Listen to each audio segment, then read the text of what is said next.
Pon atención a cada detalle de esta historia, porque nada en ella es lo que parece. Era una mañana de jueves como cualquier otra. Faltaban 11 días para Navidad, y en un suburbio tranquilo de Colorado, una mujer hacía exactamente lo que hacía todos los santos días. Llevaba a sus hijos a la escuela y regresaba a casa. Poco antes de las 8 de la mañana estacionó en el garaje, apagó el auto y abrió la puerta para bajar. Ese día había alguien ahí adentro esperándola. 4 horas y media después, un policía tocó la puerta principal de esa casa y nadie respondió. Regresó a la patrulla, dio la vuelta, estacionó el vehículo cerca de la ventana del garaje, miró adentro y vio a una mujer tirada en el suelo. Ella estaba inmóvil. El detalle que pronto se descubrió es que hacía 2 meses que esa familia entera vivía aterrorizada. Tenían un acosador detrás de ellos. Un hombre que enviaba mensajes diciendo que los estaba vigilando, que sabía a dónde iban, que iba a aparecer pronto. La mujer había acudido a la policía, ya le había contado a los detectives, incluso contrató a un detective privado, empezó a andar armada y había instalado cámaras por toda la casa. Ella hizo todo lo que podía hacer. Y aún así, terminó ahí, en el suelo frío de su propia cochera, en la casa que había convertido en una fortaleza. La policía, durante la investigación, ya tenía en mente el nombre de ese acosador, ya sabían dónde vivía y en poco tiempo iban a tocar la puerta de ese sujeto. Pero solo era para descubrir que habían pasado 2 meses persiguiendo al hombre equivocado. Porque la persona detrás de todo ese terror no estaba tan lejos como todos pensaban. Y de hecho, lo que esa persona hacía con la proximidad es una de las cosas más frías que vas a escuchar hoy. Marcos Campos, y esta es la historia de una mujer que se dio cuenta de que estaba siendo casada, entre comillas, hizo todo lo que pudo de la manera correcta para protegerse, avisó a la policía, a la familia, andaba armada y aún así fue asesinada dentro de su casa. Y esta también es la historia de un acosador que aparecía en todos lados, todo el tiempo, sabía cada cita con el dentista, sabía a qué hora llegaba el esposo del trabajo, mandaba una foto de él para probar que estaba vigilando a todos. Y también es la historia de cómo la pista más obvia de este caso, esa que la policía siguió durante 2 meses, se vino abajo en unas horas por culpa de una sudadera comprada en una tienda departamental. Hay muchas cosas en este caso, ¿ok, chicos? ¿Por qué creen que la investigación tardó tanto en descubrir lo que estaba pasando? ¿Y por qué será que la familia, incluso sospechando de quién era ese monstruo observador, aún así no logró protegerse? Vamos a investigar todo esto juntos, así que ponte cómodo y vamos a los hechos.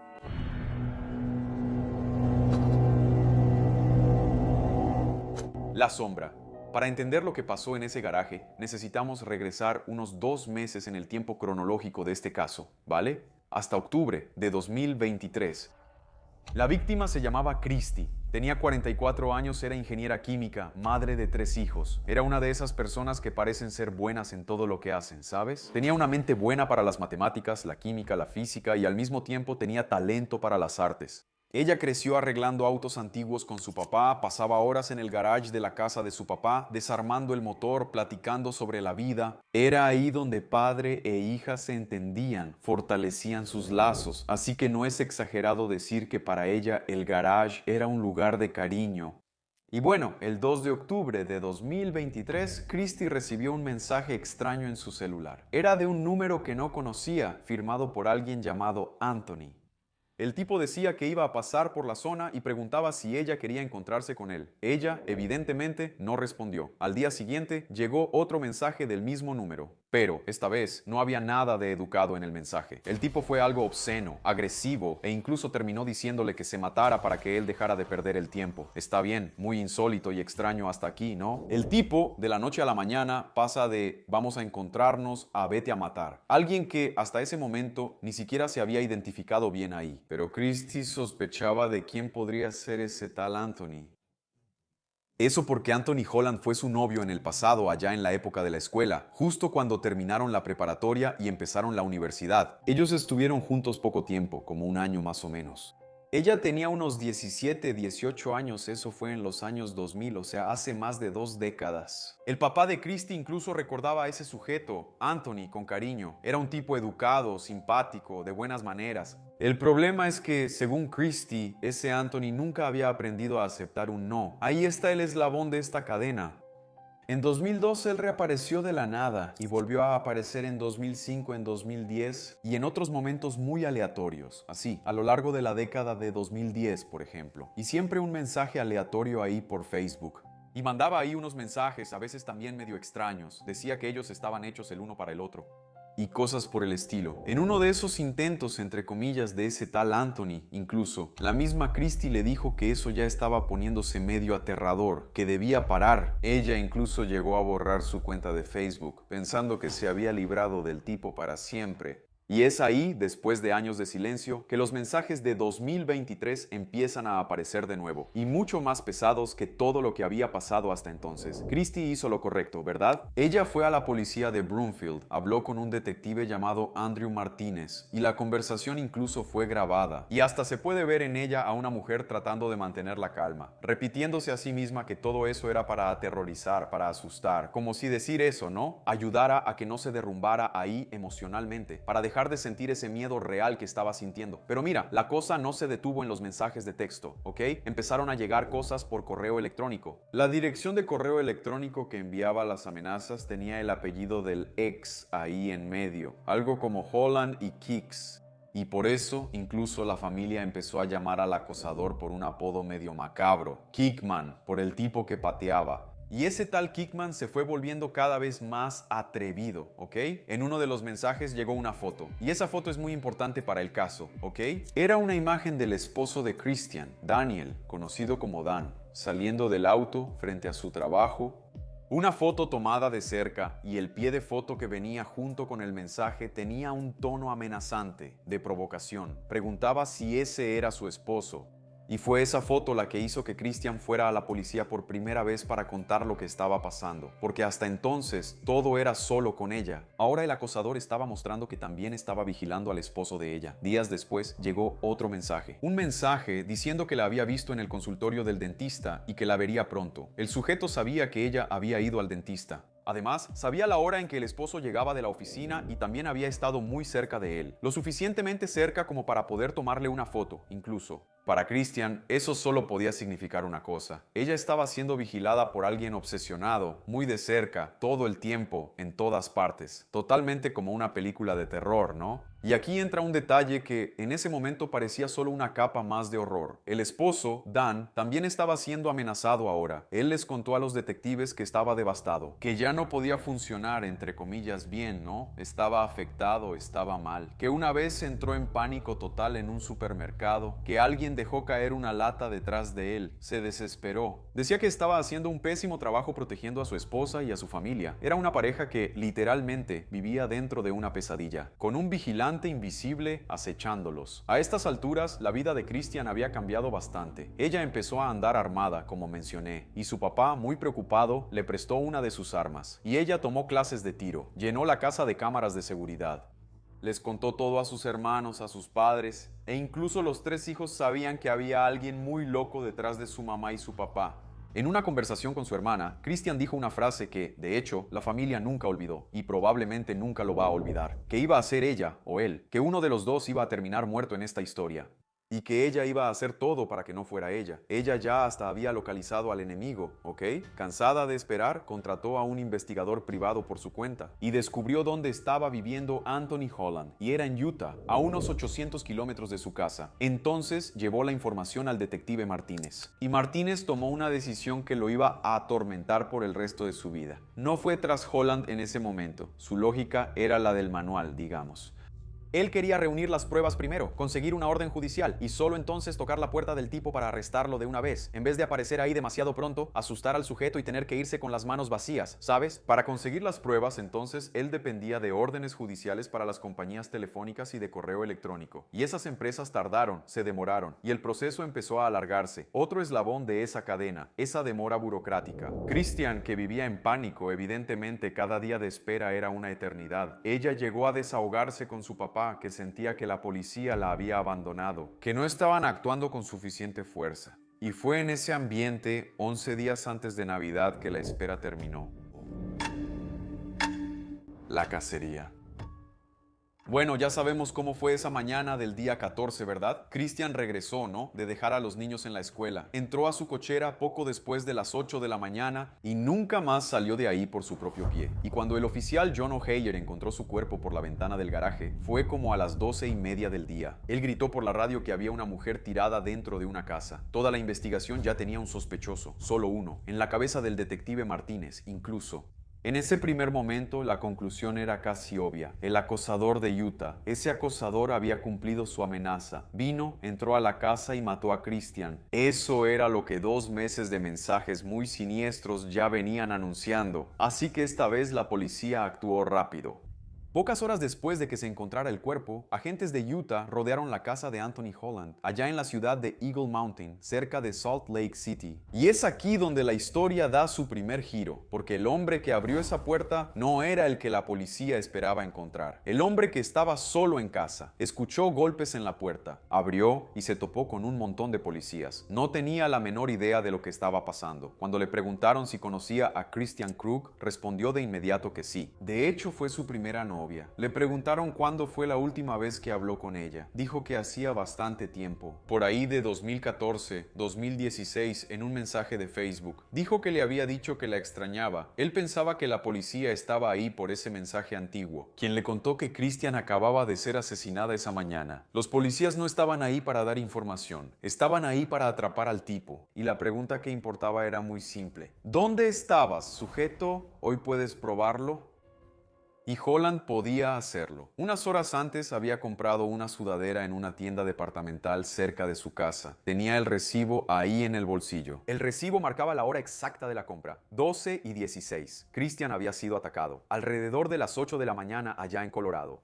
No existe ser humano que mate a alguien en Colorado a las 8 de la mañana y esté comprando una sudadera en Utah. Son 800 kilómetros, amigos, de distancia al mediodía y 16. Es físicamente imposible. No sé si el tipo hubiera ido en avión, pero eso tampoco se comprobó. Bueno, ante eso, como siempre, siempre hay un pero, ¿no?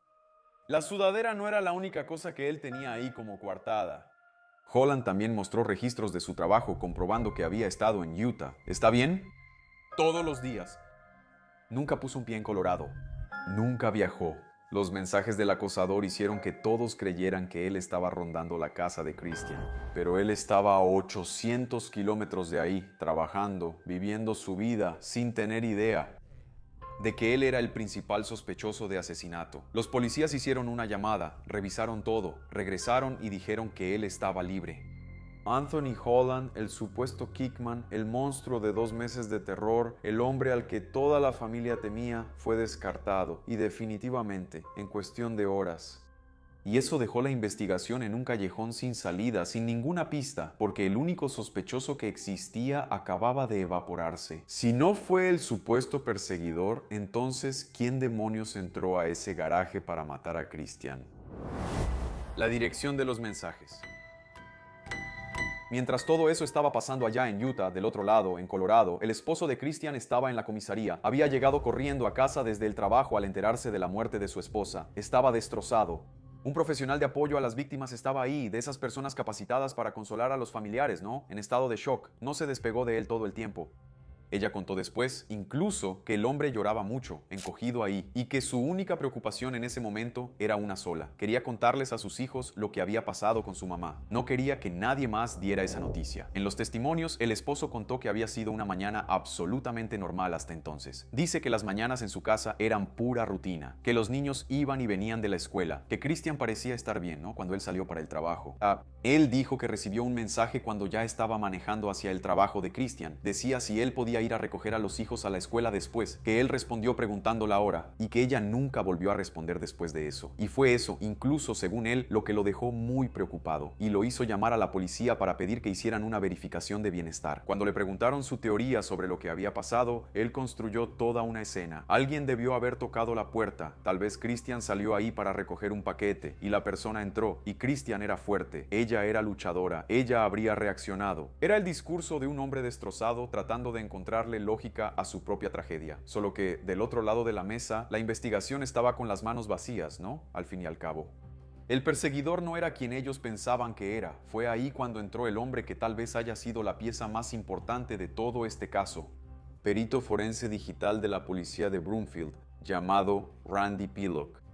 Aquí tal vez sea la parte más importante, ¿no? Porque fue lo que hizo avanzar el caso. En el momento en que el caso de acoso se convierte en un caso de homicidio, como que todas las puertas atascadas de la burocracia tienen que abrirse. Y entonces el perito Pillock, que antes dependía de muchas cosas, ¿no? Órdenes judiciales, etc. Ahora él podía solicitar información con carácter de urgencia, y fue exactamente lo que hizo.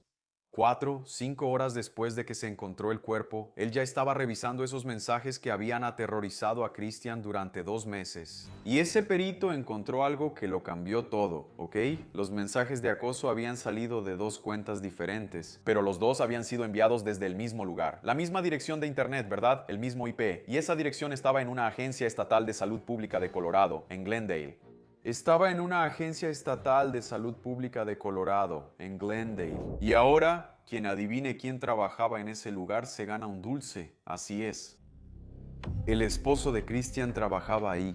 Los mensajes que amenazaban a Christian, los mensajes que amenazaban al propio Dan, habían sido escritos y enviados usando la red de internet de su oficina. ¿Y quién fue testigo de todo eso, verdad? Cuenta que en la sala de investigación, en ese momento, parecía que se hizo un silencio absoluto cuando el perito dio esa información, porque a todos les cayó el 20 al mismo tiempo. El acosador que habían estado buscando durante 2 meses, tal vez estaba sentado ahí, justo frente a todos, fingiendo ser una de las víctimas. Y si él era el tal acosador de los mensajes, ¿por qué no pensar que también pudiera ser el asesino? Porque siempre hay algo más, ¿no? Entonces hay que investigar. Los detectives regresaron a la sala y confrontaron al esposo con esa nueva información. Les dijeron que ya habían hablado con Anthony Holland allá en Utah y que no había la menor posibilidad de que él hubiera estado en la ciudad ese día. Él no era el asesino. Y entonces la actitud del esposo cambió. Se recostó ahí en el sofá, cruzó los brazos, como que se cerró, ¿sabes? Lenguaje corporal. Dijo con una calma hasta extraña que si no había sido Holland, entonces ¿quién habrá sido?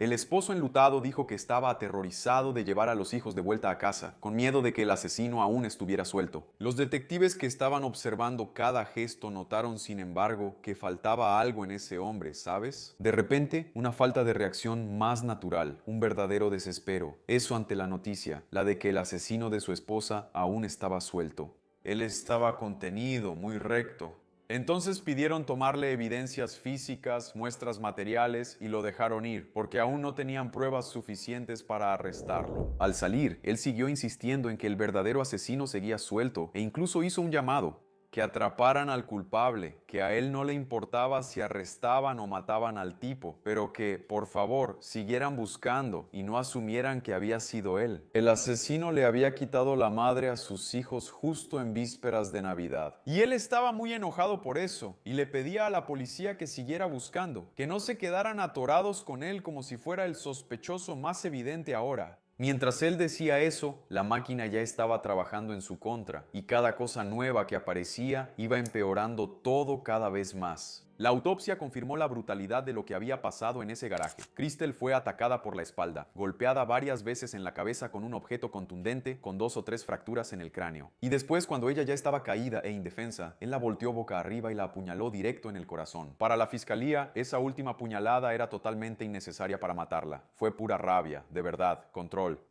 Fue el deseo de dominarla hasta el último segundo. La familia, que hasta ese momento solo era una familia destrozada, empezó a contar la verdad sobre el matrimonio. Porque por fuera, esa pareja con un matrimonio de 16 años y 3 hijos parecía todo muy bonito, en ese suburbio tranquilo.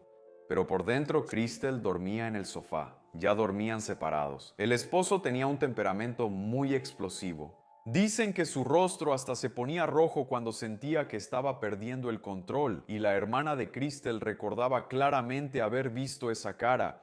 La pareja incluso había acordado irse, dar una vuelta, alejarse para enfriar la cabeza cuando las cosas se ponían tensas, ¿sabes? Y en los últimos meses Crystal había tomado la decisión que iba a cambiar todo de la manera más normal posible, ¿sabes? Ella quería divorciarse, ya no quería ese matrimonio. Y el perito digital, mientras todo estaba siendo investigado, ¿no? Los detalles, los testimonios de la familia, él estaba ahí buscando más huellas digitales. En el celular de Crystal, él encontró esos mensajes de la mañana del crimen, ¿ok? Incluyendo aquel que el esposo juró haber recibido cuando iba manejando al trabajo. Sobre recoger a los niños en la escuela, ¿recuerdas? Pues sí, solo que esos mensajes mensajes habían sido programados. El celular de Crystal tenía un sistema que te permitía programar un mensaje para que se enviara después. Y entonces el perito, Pilak, no tuvo duda de que quien programó esos mensajes fue el esposo, Dan. Los programó antes de salir de la casa. Y él solo podría haber hecho eso por un motivo lógico, ¿no? Porque Crystal ya estaba muerta.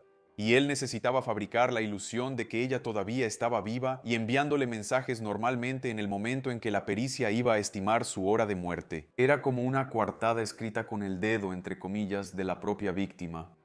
Fíjate en lo morboso de esto. La pericia mostró que el teléfono de Crystal no fue usado de verdad después de las 8:22 de la mañana más o menos. Los mensajes de ella, entre comillas, llegaron ahí después de eso eran fantasmas. Y fue justamente uno de esos mensajes programados el que él recibió allá. Dijo que estaba en camino al trabajo, ¿no? Él llegó a la oficina alrededor de las 9:27, después mandó mensajes y llamadas sin respuesta a Crystal a la hora del almuerzo. Y solo ahí llamó a la policía haciéndose pasar por el esposo muy preocupado por su esposa. Y hay más, ¿ok?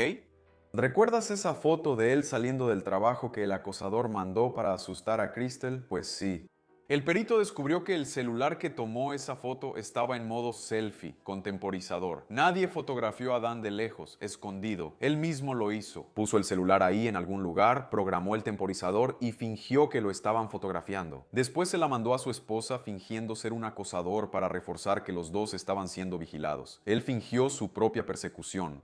Y cuando los detectives fueron a revisar las cámaras de seguridad que Crystal había instalado en la casa, la esperanza era encontrar todo el crimen grabado, ¿no? Descubrieron en realidad que 3 de esas cámaras habían sido apagadas, y la de la puerta incluso había sido cubierta con un pedazo de cinta adhesiva. Esa cinta, después descubrieron que salió de la propia cocina de ellos, del cajón de su cocina. Solo quedó una cámara funcionando cerca del garaje, que en realidad Dan seguramente se le olvidó. Fue por descuido, ¿sabes? El sistema de seguridad de la casa fue desactivado a las 8 y a las 8:15 de la mañana usando el celular de Crystal. Y quizá lo más frío de todo esto, en el celular del esposo, el perito encontró una búsqueda en Google. Búsquedas, de hecho, hechas el día anterior al asesinato. Cosas como qué pasa cuando alguien es noqueado, si las personas realmente se desmayan cuando reciben un golpe en la cabeza y qué tan fuerte hay que golpear a alguien en la cabeza para dejarlo inconsciente. Él buscó cómo golpear la cabeza. Quería golpear la cabeza de su esposa. Eso fue el día anterior, amigo. Es una locura, ¿verdad? Solo faltaba atar todo ese paquete, ¿no? Y el paquete, en realidad, terminó atándose solo, ¿ok? El sujeto también envió algunas amenazas usando teléfonos desechables y esos habían sido comprados con una tarjeta de regalo registrada a su nombre. Varias pistas que él mismo fue construyendo en su contra. Y de esos teléfonos desechables, incluso, siempre se rastreaba desde ahí, ¿verdad? Cuando ellos empiezan a investigar esa parte digital, él siempre aparecía en los mismos lugares que el celular personal de Dan. Donde estaba Dan, también estaba Kickman. 2 días después del asesinato, entonces, la policía ya tenía suficiente. Siguieron al esposo con una flota de unos 8 autos hasta el supermercado, esperaron a que estacionara, confirmaron que estaba solo en el auto y le cerraron el cerco en el estacionamiento. Lo sacaron del vehículo y le informaron que estaba siendo arrestado por el asesinato de su esposa. Y el detective Martínez, aquel que había creído durante 2 meses en la historia del acosador de Utah, le hizo una sola pregunta al hombre. ¿Recuerdas que, el día de la muerte, el esposo había suplicado ser él quien les contara a los hijos que su madre había sido asesinada? Entonces Martínez lo miró a la cara y le preguntó si también quería ser la persona que les avisara a los hijos que el asesino de su madre era su propio padre. Dan no respondió nada, pidió hablar con el abogado y desvió la mirada. El detective cerró la puerta y se fueron a la delegación, o mejor dicho, a la cárcel, ¿verdad? Y caray, qué golpe al estómago, ¿no? Esa jugada del tipo de presionar al asesino así.